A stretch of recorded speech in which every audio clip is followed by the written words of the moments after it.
All right, just getting ready for tonight's mead making class, Friday, May 26th. We've got a number of different beverages on offer here that I'll show you how to make and taste, and we're gonna bottle a lot of these. So Denis Manzer, he has given me a couple to sample out. So sea buckthorn sage, not the Artemisia variety, but salvia, kind of your culinary sage. Very looking forward to tasting that one. I've got a garden blackcurrant wine from my own personal garden.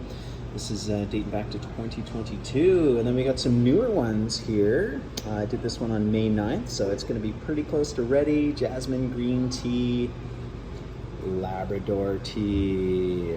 Yes, one of my favorites to make mead with. Another blackcurrant wine.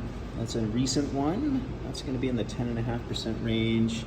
We got a rhodiola, and then flower power, wild chamomile.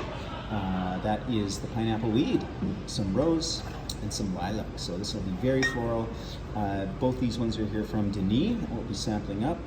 This I know he said is going to be effervescent as well.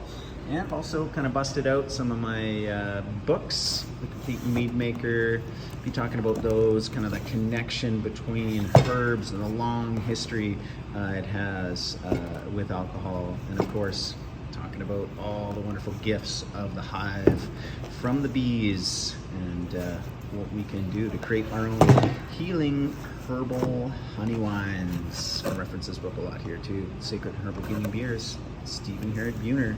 So yeah, we're getting started tonight at 7 o'clock. You can join in person, help me sample all these wonderful good ones here. We'll show you the process, walk you through it, troubleshooting, everything, and you can also tune in online as well. So lightseller.ca to register if you are available and inspired. Love to have you join us.